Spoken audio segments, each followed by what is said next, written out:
Pemirsa Oku TV, ketemu lagi bersama saya Sri Agustati dalam program Bicara Sudut Pandang. Dan hari ini saya sudah bersama dengan Bapak yang ganteng banget. Assalamualaikum. Waalaikumsalam, Mbak Sri. Ya, pemirsa Oku TV, saya perkenalkan dulu. Jadi saat ini saya bersama dengan Bapak Zulfikriansah SSMM. Ya. Beliau adalah Kepala Bidang E-Government di Dinas Komunikasi dan Informatika Kabupaten Oku Timur. Ini akrabnya biasa dipanggil Kak Apik. Ya. Oke. Baik, sehat Kak Apik? Alhamdulillah, sehat Pak Sri. Alhamdulillah, karena memang cuaca yang sering berubah-ubah, ini akan membuat sedikit kesehatan menurun. Alhamdulillah udah sehat, dan terima kasih sudah menyempatkan hadir bersama kita, dan kita akan ngobrol-ngobrol nih dengan Kak Apik seputar masalah teknologi, karena beliau di Dinas Komunikasi dan Informatika Kabupaten Oku Timur bidang e-government itu sedikit mengurusi masalah itu, gitu ya.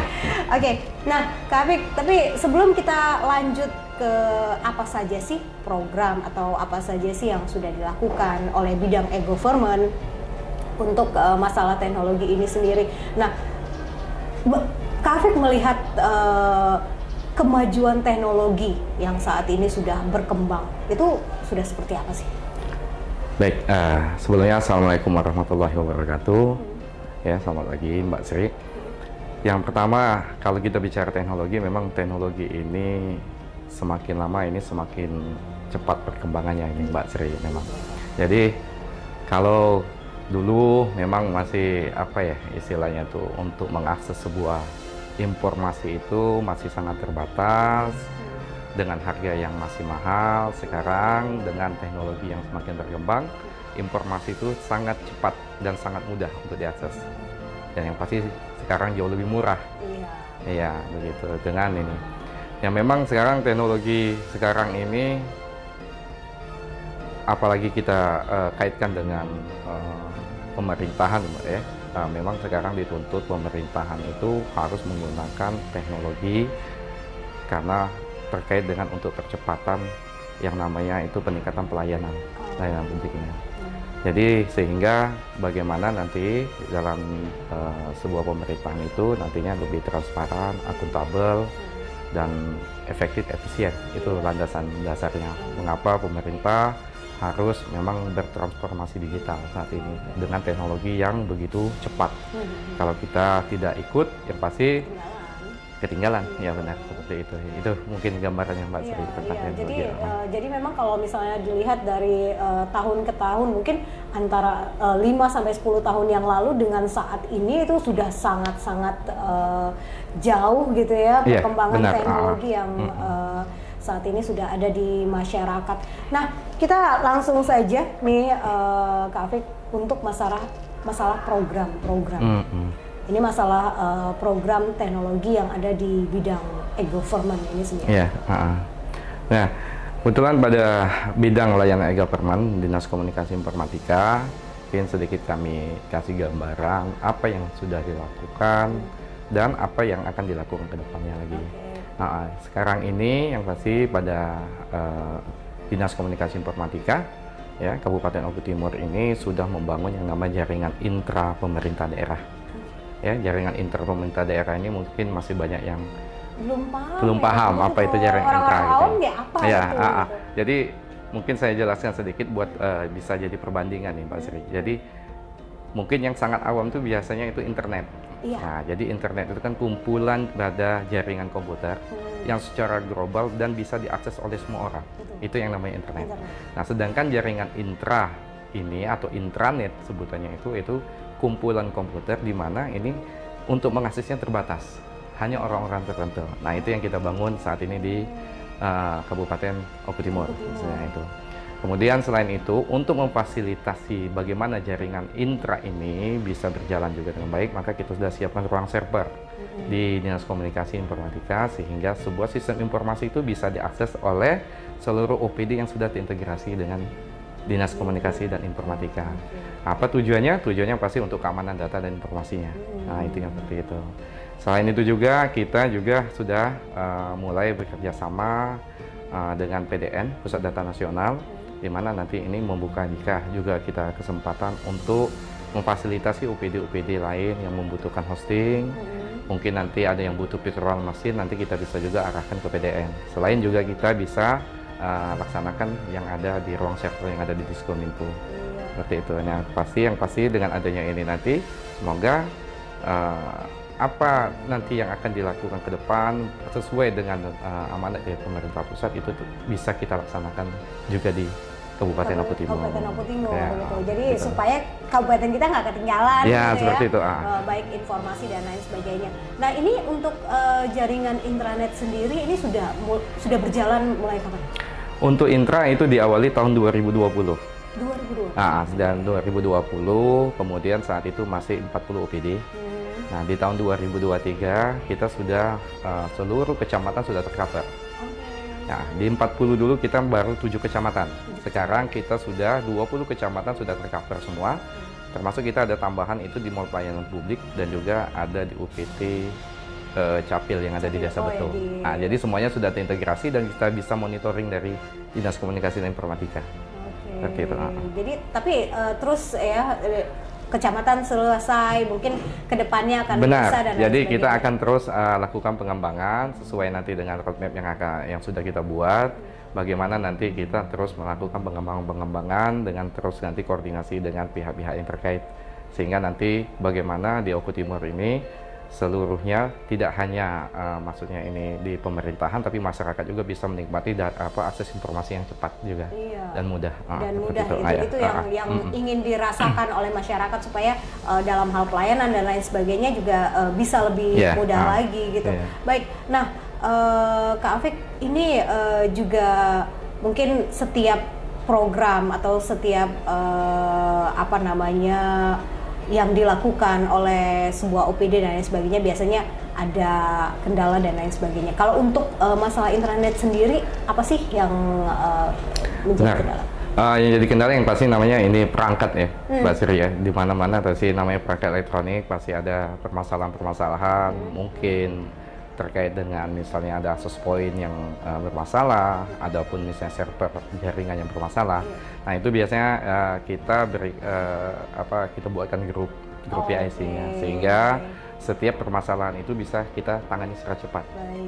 Jadi jangan sampai itu nanti permasalahan berlarut-larut ya, sehingga nanti jangan sampai, kalau bisa ini dengan secepatnya juga kita bisa langsung selesaikan. Biasanya memang selama ini ya butuh paling lama itu kita nggak sampai 1 hari itu sudah selesai. Setiap pengaduan itu langsung ditindaklanjuti. Gitu ya? Tergantung dari level kerusakannya. Ya. Kalau memang nanti ada masalah dengan backbone-nya itu memang agak cukup lama karena trackingnya nanti kan cukup lama. Gitu. Jadi tapi di bidang e-government sendiri tuh sudah siap gitu ya, kalau misalnya ada hal-hal yang dialami gitu nanti tinggal laporkan ke grup PIC-nya di sana, nanti apa kendalanya tinggal kita analisa, kita cek, kemudian kita perbaiki. Seperti itu. Nah, tapi ini untuk intranet sendiri ini adalah sebuah jaringan bagi OPD pemerintahan. Benar. Gitu ya. Nah, kalau untuk ke masyarakat sendiri apa nih program yang dilakukan oleh bidang e-government? Iya, sampai dengan saat ini kita terus koordinasi baik dengan Diskominfo Provinsi dan juga Kementerian Komunikasi dan Informatika. Sampai dengan saat ini kita selalu memberikan data-data untuk desa-desa atau tempat-tempat prioritas yang harus dimiliki pusat-pusat ekonomi, pusat pariwisata, dan juga pusat industri yang masih blank spot. Jadi data-data desa ini kita sampaikan nanti ke Dinas Komunikasi dan Informatika Provinsi. Nanti dari Provinsi akan menyampaikan ke Kementerian Komunikasi untuk segera, ya memang setiap tahun selalu diminta datanya, Pak Sri. Memang mungkin ada yang sudah ditindaklanjuti, tapi mungkin ini karena memang program pemerintah pusat ini masih mendahulukan daerah-daerah yang masih memang masih sama sekali sulit ya, karena sedangkan sulit jangkauannya. Tapi kalau untuk di Kabupaten Oku Timur ini, karena memang tidak seluruhnya, mungkin hanya 50%, 60% yang sudah terjangkau internetnya melalui BTS yang ada tersebar ya di Kabupaten Oku Timur. Kemudian yang belum ini nanti mungkin segera nanti pemerintah pusat akan juga melakukan tindak lanjut atas usulan-usulan yang sudah kita lakukan. Oke, jadi akan setiap tahun juga usulan-usulan itu akan terus tetap, dilakukan, terus bertambah dilakukan, gitu ya, sehingga nantinya seluruh seluruh tempat ya di wilayah Kabupaten Oku Timur, baik itu di desa-desa yang agak sedikit terpencil dan sebagainya, bisa menikmati gitu ya. Sesuai dengan ini juga ya, keinginan pemerintah pusat bagaimana seluruh masyarakat Indonesia ini bisa menerima akses internet, sehingga informasi itu lebih mudah mereka. Betul. Apalagi pada tahun ini gitu ya, karena tahun politik gitu ya. Dan juga ada aplikasi-aplikasi yang dilakukan ya. Mungkin kemarin sempat ada aplikasi Sirekap dan lain sebagainya, itu juga perlu jaringan-jaringan internet untuk di daerah-daerah yang blank spot. Blank spot ya itu. Tapi untuk sampai dengan saat ini semua masih bisa terkendali. Semua tergantung dari ini nanti itu Mbak Sri, untuk pelaksanaan itu nanti yang pasti kita perkuat di kecamatan nanti. Kalau untuk yang pelaksanaan pemilu nanti yang pasti kita, karena seluruh kecamatan sudah kita cover dan kita sudah koordinasikan untuk nanti pada hari pelaksanaan pemilu nanti akan kita naikkan bandwidth di setiap kecamatan agar bisa dimanfaatkan oleh pelaksana pemilu nanti. Gitu. Ya seperti itu ya. Jadi berbagai upaya sudah dilakukan gitu ya, untuk salah satunya adalah mensukseskan pemilu di tahun 2024 ini. Nah, Kak Apik, kalau tadi seputar masalah jaringannya, dan alhamdulillah untuk Kabupaten Oku Timur sendiri ini sampai dengan saat ini semua sudah berjalan dengan lancar dan secara bertahap juga ya, nggak bisa sekaligus tiba-tiba semua bisa tercover juga gitu, tapi tetap harus ada prosesnya. Nah, kita di sedikit di luar itu, ini pengamatan seorang kepala bidang e-government untuk masalah teknologi ini, terutama di generasi-generasi milenial, Gen Z ini, sepertinya menurut Kak Apik sendiri mereka agak sedikit kebablasan nggak sih? Nah gitu. Itu. Jadi kalau memang ini perkembangan teknologi sekarang dengan mudahnya informasi yang mudah diterima oleh setiap orang. Memang terkadang di sini tergantung dari setiap orang, Mbak ya, yang untuk mengakses teknologi ini. Sebenarnya memang namanya dengan perkembangan teknologi ada sisi baik dan pasti ada sisi buruk. Nah, bagi masyarakat yang bisa memanfaatkan ini dengan baik, sebenarnya ini menjadi hal yang sangat baik untuk peningkatan pengetahuan, peningkatan wawasan, peningkatan informasi, khususnya bagi anak-anak pelajar. Itu juga sering saya, khususnya kepada anak saya itu saya sering sampaikan, Mbak, bagaimana teknologi sekarang ini, informasi yang sangat mudah ini dimanfaatkan untuk untuk peningkatan kemampuan, untuk peningkatan wawasan kita, hal yang positif. Gitu. Nah, untuk anak-anak yang ini memang banyak terpengaruh mungkin, Mbak ya, dari teman-teman ataupun seperti apa itu nantinya. Nah, memang ini butuh juga memang orang tua hadir sebenarnya ini untuk memberitahuan, menjelaskan kalau sebenarnya teknologi yang sekarang ini sangat canggih ya, Mbak ya, sekarang dengan informasi yang sangat mudah ini harusnya diberitahukan pada anaknya untuk dapat dimanfaatkan ke hal-hal yang positif seperti itu. Memang ini memang sulit kalau bicara masalah hal positif negatif ini memang peran orang tua ini sebenarnya sangat penting dalam untuk agar generasi muda, anak-anak itu mampu memanfaatkan ini untuk hal-hal yang positif saja, seperti itu. Hal-hal yang baik gitu ya, jangan sampai itu. Terpengaruh ke hal-hal yang buruk. Karena ya namanya ini hal yang buruknya juga besar, dampaknya yang positifnya juga jauh lebih besar. Sebenarnya seperti itu. Baik, terima kasih Kak Apik untuk waktunya, dan kita berharap bersama bahwa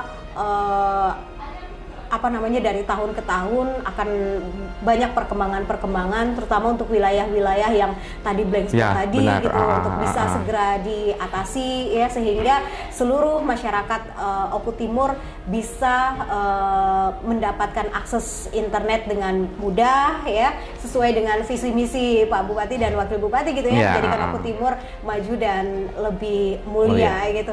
Ada hal yang ingin disampaikan terakhir, mungkin himbauan atau apa nih?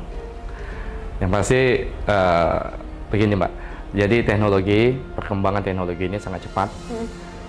sesuai dengan sekarang ini, kalau kita tidak bisa mengikuti perkembangan teknologi ini, maka kita akan tertinggal. Dan manfaatkanlah teknologi ini untuk hal-hal yang positif, jangan malah dibalik untuk menggunakan HP ke dalam hal-hal yang negatif. Itu mungkin seperti itu. Baik, ya pemirsa Uput TV, inilah akhir dari bincang-bincang kami bersama Bapak Zulfikriansah SSMM selaku Kepala Bidang E-Government di Dinas Komunikasi dan Informatika Kabupaten Lombok Timur. Saya Sri mengucapkan terima kasih, sampai jumpa. Wassalamualaikum warahmatullahi wabarakatuh. Assalamualaikum warahmatullahi wabarakatuh.